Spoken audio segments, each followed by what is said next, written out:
Okay, we are going to be making a double batch of everyone's favorite chocolate chip banana muffins. So, into this bowl, we will be doing 2 cups of all-purpose white flour. I use unbleached. I do not think we need the chemicals that are in bleached flour. So there's 2 cups. And then 2 cups of whole wheat flour. Just need the scoop. Now, when measuring flour, it is important to not take your measuring spoon and just dip it into the canister. What you need to do is, sorry, thank you, Aiden. You need to take the scoop and scoop it into the measuring cup, and then flatten off the top. Don't push down, just brush it off so the extra falls off. And that's how you get a more accurate measurement of flour, unless you're using a scale. But most of us do not use scales when we bake here. So, 2 cups of whole wheat flour.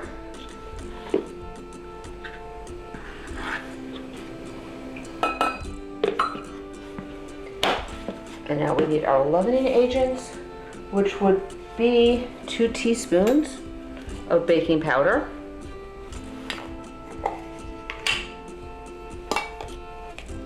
Again, level it off.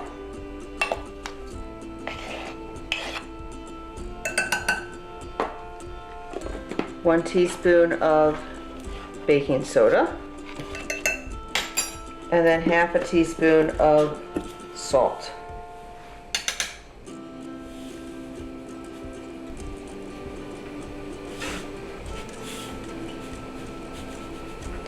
You might wonder why you have salt in baked goods. Salt actually brings out the other flavors, and in case of leavening, it assists with the leavening.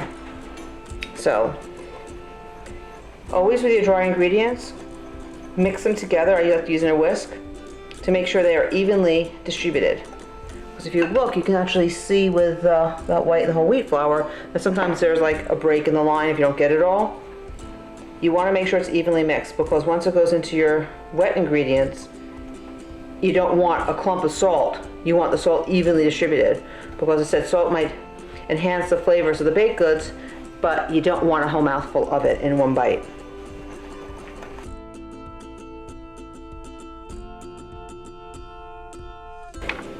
Okay, for this recipe we will need 4 overripe bananas. As you can tell, one's a little less overripe than the others. The more overripe it is, the more the sugars have developed and the more flavor that will come through. And I'm sure this sound of me mashing them is interesting, but it went really fast. Okay, and then we're going to add 6 tablespoons of milk and mix that in as well. What I'm using here actually is an avocado masher. It's great to have kitchen tools that you can multitask with.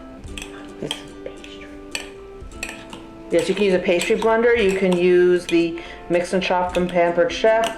There are a number of different things you can use to mash bananas that are more effective than your kitchen fork. And there we go. We have a nice velvety mixture now that will be mixed in towards the end of the mixing. So now we're going to set aside the dry and the banana mixtures, and we will work on creaming the butter so we can put everything together.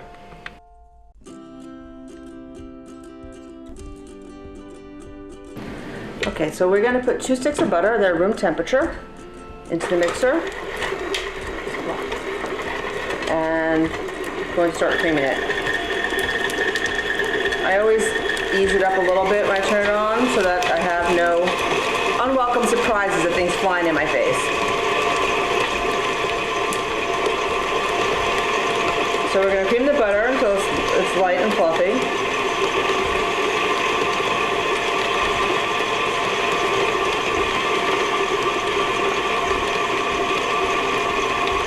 And then while it is going, slowly add in the sugar in a small stream. If I go this way. that it incorporates evenly into the butter. And that's going to be 2 cups of white sugar.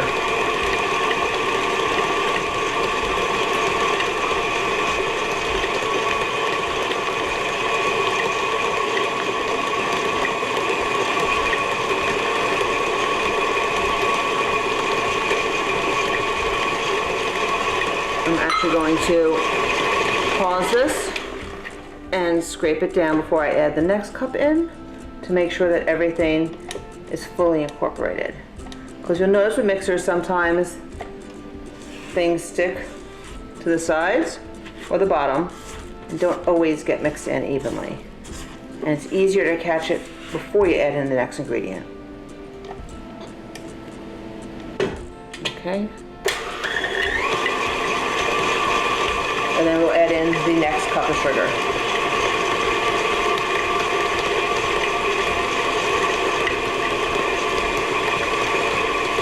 I like to add the sugar in more slowly, not all at once, so that it does become evenly incorporated as it whips up.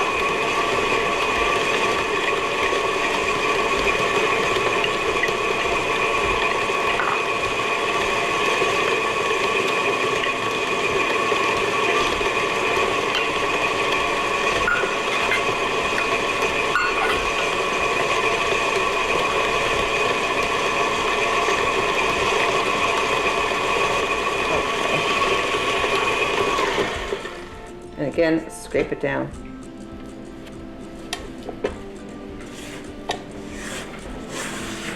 And you can see that once the sugar got added in, that the texture of this changed somewhat.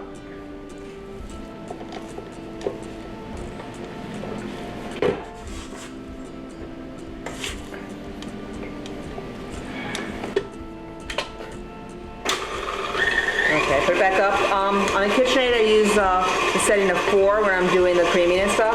Now we're going to add in 2 eggs, one at a time. Let it mix in for 30 seconds, a minute before you add the next one in. Again, this is to make sure that things incorporate evenly and smoothly.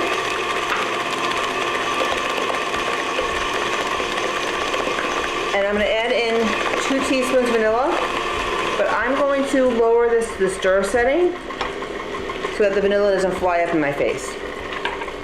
And then put it back up again and whip it in.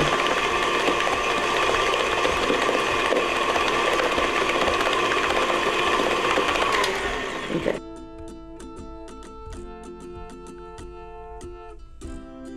So now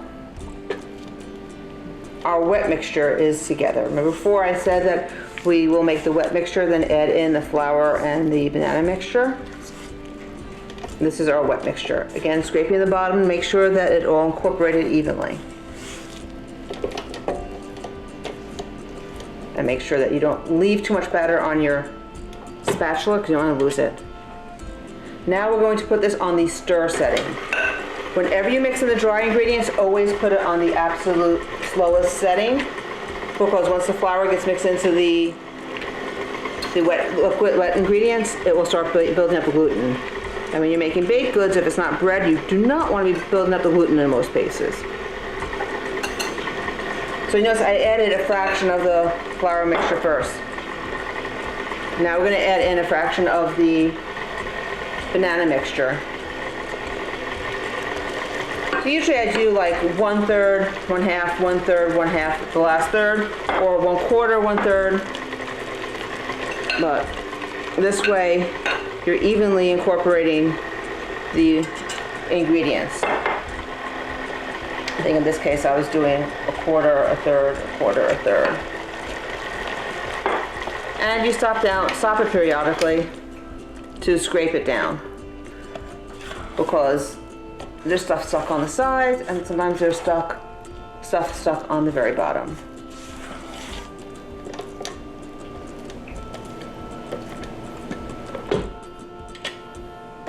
Whoops. Okay, half of what is left.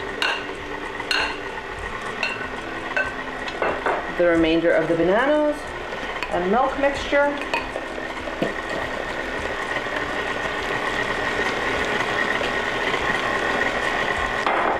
and then the remainder of the dry mixture.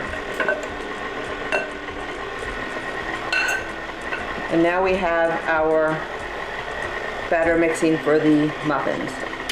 So now comes the part with the stir-ins. I'm going to put it in 4 cups of chocolate chips because that's how I like my muffins. I like dark chocolate chips. You can do a mixture of dark and milk. You can do a mixture of chocolate chips and nuts. You can do just nuts if for some reason you don't like chocolate. I personally like using the chocolate chips that are on the larger size. But you can see I'm scraping it down to make sure that we get all the flour that might be stuck on the sides or bottom mixed in. Did you guys want chocolate chips? Okay. So now we have here 4 cups of chocolate chips. I like my muffins very chocolatey. I'll move that around so I can get the beater back in. You can also pour them in slowly while it's mixing. But that bowl did not have a spout. Again, you just want to mix this just barely enough to incorporate the chocolate chips. You also could have done that by hand with a spatula.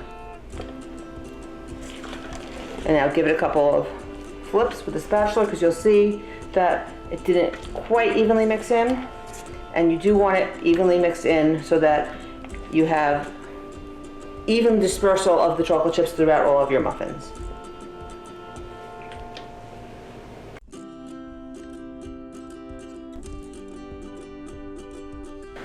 The easiest way to fill muffins is with a scoop because you're not making a mess on the entire tray as you're scooping it.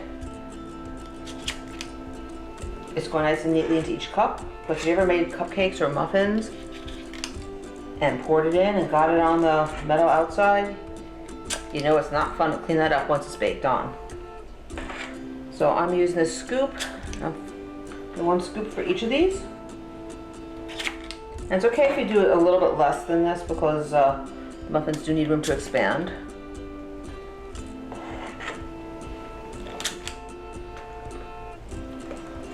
Now as you are scooping the muffins, make sure that you're scraping down the sides, stopping and scraping down the sides of the bowl with your spatula because you're going to have a lot of batter stuck on the side of the bowl. And if you don't incorporate that into the mix, you're going to end up with some relatively chipless muffins at the end of the line. And honestly, the chocolate chip muffin with no chocolate chips is kind of missing something.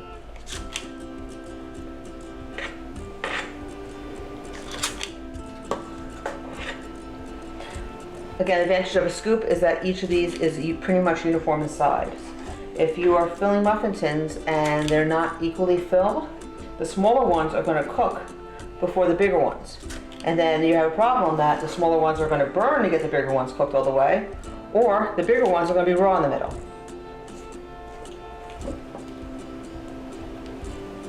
The same thing goes for when making cookies. You want to make sure your cookies are uniform in size so that they all bake evenly at the same amount of time. It's also why you want to make sure that you fill in every opening evenly in the muffin tins, because if you do not, they will not bake evenly.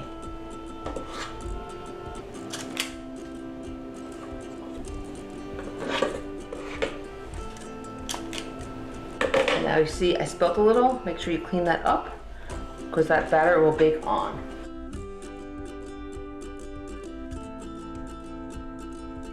Okay, so we actually kept them in the oven for a bit longer than 20 minutes. You have to check with a cake tester to make sure it comes out clean. And if you accidentally hit a chocolate chip, you can see here, it comes out a little chocolatey. Take a clean paper towel, wipe it off, and try again. So now these are going to sit for 10 minutes on a cooling rack in the muffin tins until we can flip them out.